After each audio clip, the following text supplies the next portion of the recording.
ल एकछिन सोचौँ त।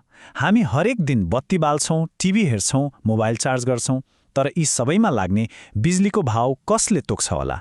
हो, आज हामी यही शक्तिशाली तर अक्सर पर्दा पछाडि बसेर काम गर्ने एउटा संस्थाको बारेमा कुरा गर्दैछौँ, विद्युत नियमन आयोग।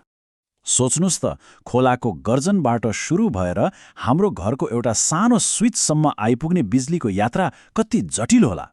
यो पुरै प्रक्रियालाई एउटा अर्केस्ट्राको कन्डक्टरले जस्तै कसले चलाउँछ, कसले बिजुलीको मूल्यलाई सही ठाउँमा राख्छ? हाम्रो आजको खोजी यहीँबाट सुरु हुन्छ।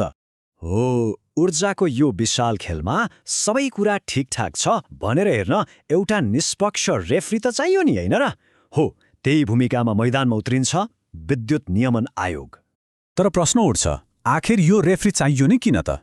एकछिन कल्पना गरौँ, यदि यो आयोग नहुँदो हो त के हुन्थ्यो? सायद बिजुलीको बजार पुरै भद्रगोल हुन्थ्यो होला। हो, आयोगको मुख्य काम भनेकै यही भद्रगोललाई रोक्नु हो। यसले के सुनिश्चित गर्छ भने सबैलाई बिजुली पुगोस्, उपभोक्ताले चर्को मूल्य तिर्न नपरोस् र पुरै प्रणाली सुरक्षित पनि होस्। भनौँ न, यो हाम्रो ऊर्जा प्रणालीको संरक्षक जस्तै हो। त्यसोभए यो शक्तिशाली आयोगको पछाडि कस्ता मान्छेहरू छन्? अनि उनीहरूलाई यति महत्त्वपूर्ण निर्णय गर्ने अधिकार कहाँबाट आउँछ? आउनुहोस्, यो संस्थाको भित्री संरचनालाई अलि नजिकबाट निहालौँ। आयोगलाई शक्तिशाली बनाउने सबैभन्दा ठूलो कुरा हो यसको स्वायत्तता। अब यसको मतलब के हो त? सजिलो भाषामा भन्दा आयोगको आफ्नै छुट्टै कानुनी पहिचान छ। यसले कुनै व्यक्तिले जस्तै सम्पत्ति राख्न सक्छ, करार गर्न सक्छ अनि अदालतमा मुद्दा मामिला पनि गर्न सक्छ। यही स्वतन्त्रताले नै आयोगलाई कुनै पनि बाहिरी दबावबाट मुक्त भएर एक साँचो अर्थमा निष्पक्ष रेफ्री बन्न मद्दत गर्छ। अब यो आयोगमा को हुन्छन् त? खासमा 5 जनाको एउटा टिम छ, 1 जना अध्यक्ष र 4 जना सदस्य। अनि एउटा राम्रो कुरा के छ भने कानुनले नै कम्तीमा 1 जना सदस्य महिला हुनै पर्ने व्यवस्था गरेको छ। उनीहरूलाई सरकारले नियुक्त गरे पनि उनीहरूको योग्यता नै सबैभन्दा महत्त्वपूर्ण कुरा हो। अनि यहाँ जो पायो त्यही आउन पाउँदैन है। यहाँ दशकौंको अनुभव चाहिन्छ। अध्यक्ष बन्नका लागि कम्तीमा 20 वर्ष र सदस्यका लागि 15 वर्ष। त्यो पनि अर्थशास्त्र, कानुन वा इन्जिनियरिङ जस्ता विशेषज्ञता भएको क्षेत्रमा। अनि सबैसँग कम्तीमा मास्टर्स डिग्री हुनै पर्छ।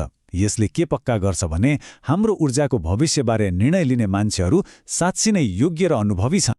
अब योग्य को हुन्छ भन्ने त हेर्यौं, तर को चाहिँ हुँदैन त?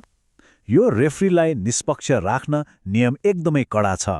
जस्तै राजनीतिक दलको सदस्य, विद्युत कम्पनीमा लगानी गर्ने व्यक्ति वा सरकारी जागिरे, यी कोही पनि आयोगमा बस्न पाउँदैनन्। यो नियमले आयोगको निर्णयमा कुनै बाहिरी स्वार्थ नहोस् भनेर एउटा फायरवल जस्तै काम गर्छ। ल, अहिलेसम्म हामीले आयोगको संरचना र यसको स्वतन्त्रताको कुरा गर्यौं, तर उनीहरूको काम चाहिँ के हो त? दिनभरि गर्छन् तरी के? आउनुहोस्, अब आयोगका मुख्य जिम्मेवारीहरूलाई एक-एक गरेर खेलाउँ। आयोगको कामलाई सजिलोसँग बुझ्न यसलाई 3वटा खम्बामा उभिएको घर जस्तै सोच्न सकिन्छ। पहिलो खम्बा हो मूल्य निर्धारण, मतलब हामीले बिजुलीको लागि कति तिर्ने भनेर यही आयोगले तोक्छ। दोस्रो हो प्रतिस्पर्धा, जसले बजारमा सबैलाई समान अवसर दिन्छ। र तेस्रो खम्बा हो ग्रिडको स्वास्थ्य, जसले हाम्रो घरसम्म सुरक्षित रूपमा बिजुली आइपुग्ने कुराको ख्याल राख्छ। हरेक महिना आउने बिजुलीको बिल हेर्दा कहिलेकाहीँ लाग्दैन यो पैसाको हिसाब कसरी भयो होला भनेर? हो, त्यो कुनै अनुमानको भरमा तोकिएको होइन। त्यो मूल्य यही आयोगले एकदमै होशियारीपूर्वक हिसाब किताब गरेर निर्धारण गरेको हो। अब हेरौँ उनीहरूले यो कसरी गर्छन्। यो एकदमै हिसाब किताबको कुरा हो। आयोगले बिजुली उत्पादनदेखि वितरणसम्म लाग्ने हरेक खर्चको विश्लेषण गर्छ, मर्मत खर्चदेखि लिएर लगानीकर्ताको नाफासम्म।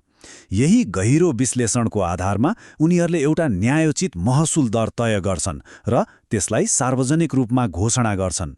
यो पुरै प्रक्रिया पारदर्शी हुन्छ ताकि उपभोक्ताको हित सुरक्षित रहोस्। तर आयोगको काम मूल्य तोक्नेमा मात्रै सकिँदैन। यो त पुरै विद्युत बजारको पहरेदार पनि हो। ठूला पावर प्लान्टदेखि हाम्रो घरमा बिजुली पुर्याउने वितरकसम्म आयोगले सबैमाथि नजर राख्छ। यसो गर्दा कुनै एउटा कम्पनीले मात्रै बजारमा रजाई गर्न पाउँदैन, जसको अन्तिम फाइदा हामी उपभोक्तालाई नै हुन्छ। तर यसले एउटा गम्भीर प्रश्न पनि खडा गर्छ। यदि आयोग नै रेफ्री हो भने त्यो रेफ्रीलाई कसले हेर्छ? यति शक्तिशाली निकाय जनताप्रति जवाफदेही छ कि छैन भनेर कसरी थाहा पाउने? चिन्ता नलिनुहोस्, यसको लागि पनि एउटा बलियो प्रणाली छ। यदि आयोगको कुनै सदस्यमाथि नै प्रश्न उठ्यो भने एउटा औपचारिक छानबिन प्रक्रिया सुरु हुन्छ। उनीहरूले आफ्नो बचाउ गर्ने मौका पाउँछन्, तर अन्त्यमा छानबिन समितिले सरकारलाई सिफारिस गर्छ। यसले के सुनिश्चित गर्छ भने कोही पनि कानुनभन्दा माथि छैन। अनि अर्को महत्त्वपूर्ण कुरा हो पारदर्शिता। मतलब सबै कुरा खुल्ला हुनु पर्यो। बिजुलीको मूल्य जस्तो महत्त्वपूर्ण विषयमा कुनै पनि अन्तिम निर्णय गर्नुअघि आयोगले कानुनी रूपमै सार्वजनिक सुनवाई गर्नुपर्छ। यो एउटा यस्तो मञ्च हो जहाँ आम मानिसदेखि विज्ञसम्म सबैले आफ्नो कुरा राख्न पाउँछन्। त्यति मात्रै होइन, मानिलिउँ आयोगले कुनै निर्णय गर्यो तर कसैलाई त्यो चित्त बुझेन भने के गर्ने? कानुनले नै निर्णयको 15 दिनभित्र पुनरावलोकनका लागि निवेदन दिन सक्ने अधिकार दिएको छ। यो आयोगको शक्तिमाथिको अर्को महत्त्वपूर्ण नियन्त्रण हो।